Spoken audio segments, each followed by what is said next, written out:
예술과 문화가 성장한 지금의 대한민국. 이렇게 아름다운 지금의 대한민국을 김구 선생님은 바라고 소원하셨겠지요? 네 소원이 무엇이냐고 물으시면 내 소원은 오직 대한의 독립이요 라고 말씀하신 백범 김구 선생님을 기억하시나요? 대한민국을 사랑하고 아름다운 나라가 되기를 바란 김구 선생님의 이야기를 시작합니다. 1876년은 우리나라가 강화도 조약을 맺은 해입니다. 그해 양력 8월 29일 아버지 김신영 선생과 어머니 강나건 여사 사이 외아들로 항해 철주에서 태어납니다.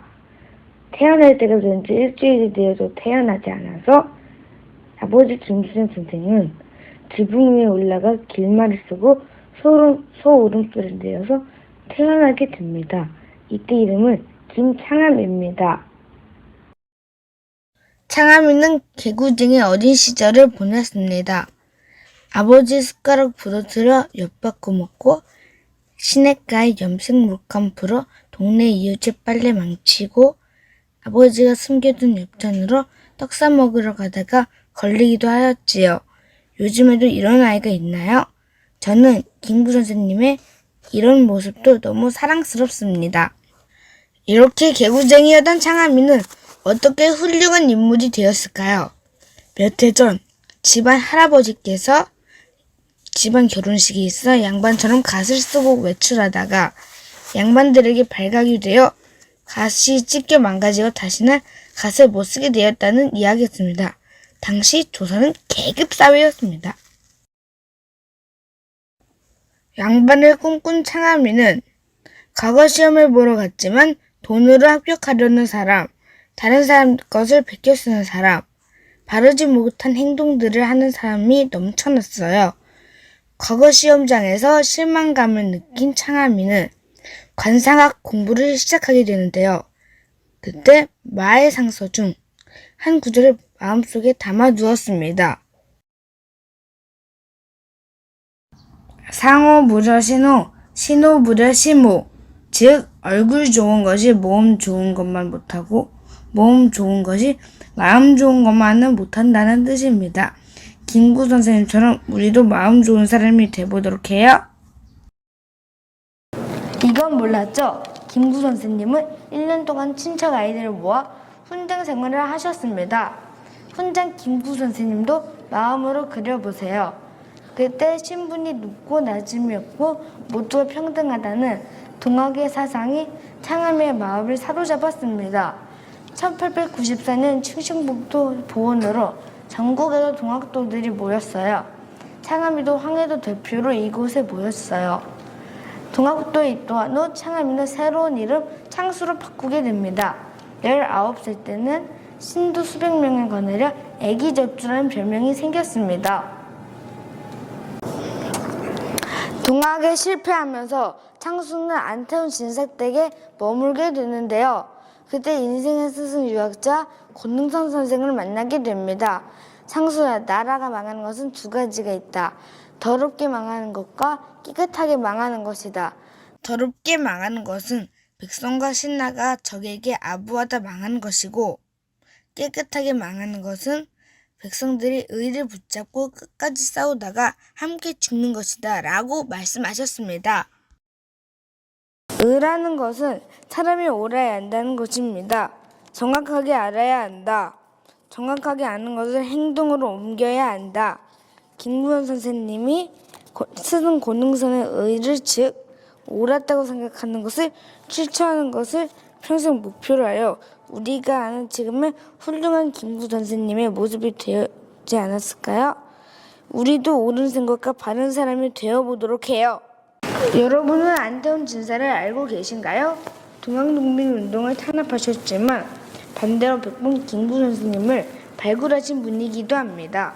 또 안태훈 진사는 하얼빈역에서 이토 히로부미에게 총을 쏘았던 안중근 선생님의 아버지이기도 합니다. 우리가 안중근 선생님은 잘 알고 있는 것처럼 그의 가족들도 잘 알면 좋겠습니다. 형제들의 이름은 안중근, 안정근, 안공근입니다. 안정근과 안궁근 선생님도 독립을 위해 힘을 쓰셨습니다.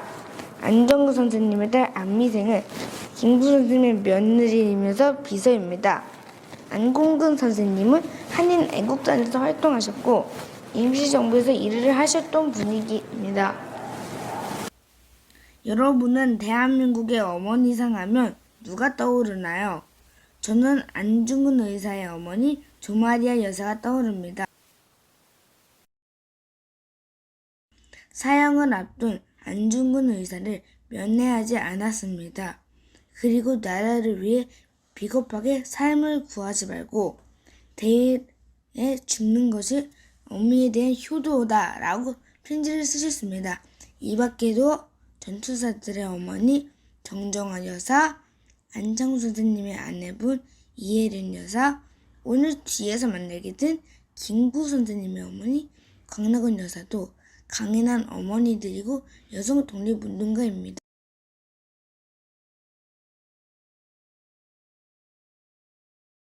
좋은 마음을 가진 사람이 되려고 했었던 어린이 창암은 이제 성장을 해서 나이 18살이 되었을 때는 새로운 세상을 꿈꾸는 청년 창수로 이렇게 바뀌게 됩니다. 자, 18세에 모든 세상에 모든 사람들이 평등한 사회, 계급이라든지 빈부와 관계없이 평등한 사회를 지향하고 있던 동학을 받아들이고 결국 이제까지의 어린이 창수에서 이제 어른 창수로 바꿔나가는 폭넓은 종교와 이념의 세계로 들어서게 되는 것이죠.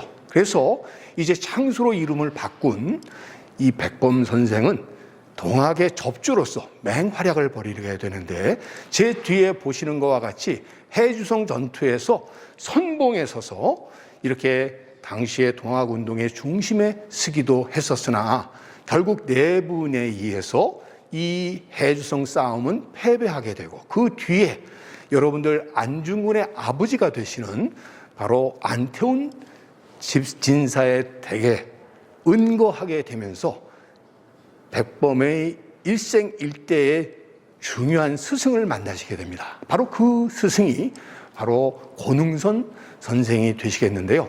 고능선 선생은 여러분들이 잘 아시는 위정척사 사상의 중심이 되었었던 화서 선생의 제자로서 이분을 통해서 위정척사의 정신을 이어받게 되면서 앞으로 나아가 김구는 첫 항일투쟁에 나설 뿐만 아니라 의병으로서 항일투쟁의 선봉에 설 수 있게 되는 계기를 만들게 됩니다.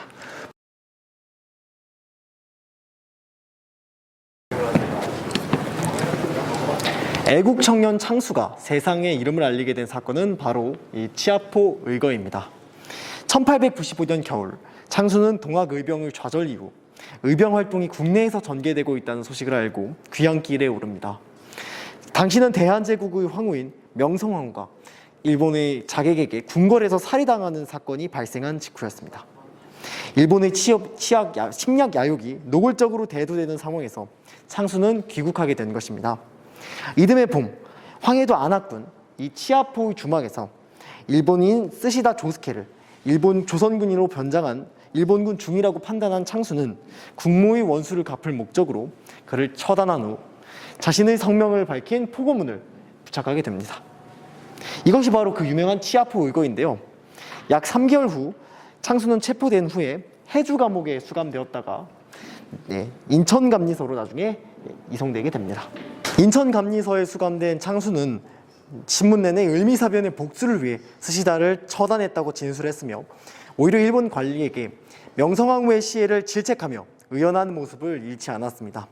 이러한 모습에 감동한 많은 사람이 당시 경성과 인천을 오가며 석방과 사면을 위해 노력했지만 1896년 10월 조선의 법부는 사형을 결정했습니다. 그러나 창수는 감옥에서 다양한 서적을 읽으며 서양의 문물과 생각에 대한 견해를 확장해 나갑니다. 또한 감옥에서 동료 수감자를 대상으로 학문을 가르침으로써 교육의 중요성에 대해서도 깨닫게 되었습니다. 결의 모두의 깨우침을 위해 노력한 창수는 2017년 개봉한 영화 대장 김창수를 보면 그 면모를 상세하게 확인할 수 있습니다. 사형 집행 당일 집행 서류를 검토하던 광무제는 국모의 원수를 갚았다는 백범 김구의 죄명을 보고 극적으로 사형 집행의 정지를 명령합니다. 이후 수많은 사람이 우리 창수의 석방을 위해 노력하였으나 일본의 압력으로 석방이 어렵다는 것을 깨달은 창수는 1898년 3월 탈옥을 감행합니다. 탈옥 후 충청도와 전라도를 다니며 은신 중이던 창수는 당해 충청남도 공주 마곡사에서 승려가 되었습니다. 한 해 동안 승려 활동 이후에 환속한 창수는 이름을 창수에서 구로 개명하고 교육 활동에 매진합니다. 어린 시절 익혔던 고전은 물론 풍수지리와 도교, 불교 및 기독교에 걸친 다양한 경험은 김구의 사상을 발전시키는 데 도움이 되었습니다. 1905년 치욕적인 을사늑약의 체결 이후에는 서울 상동교회에 열린 전국대회에 참가하며 이동영, 진덕기, 이준 등과 늑약의 파기를 청원하는 상소와 반대 시위를 주도하였습니다. 김구는 항일 민족단체인 신민회에서 활동하기도 하였는데요. 신민회는 1907년 안창호 선생을 주도로 만들어진 비밀단체로 군사훈련, 교육, 모금 활동을 진행하며 국외 독립운동 기지 건설을 위한 황해도 지역의 모금 책임자로 활동했습니다. 김구는 신민회의 결정에 따라 군사금 모금을 위해 활동하던 중 1910년 나라의 주권을 빼앗기는 경술국치가 일어났다는 것을 알게 됩니다. 신민회 또한 발각되어 많은 회원이 감옥에 가게 되었습니다. 김구 또한 1911년 4년 동안 고를 치르게 됩니다.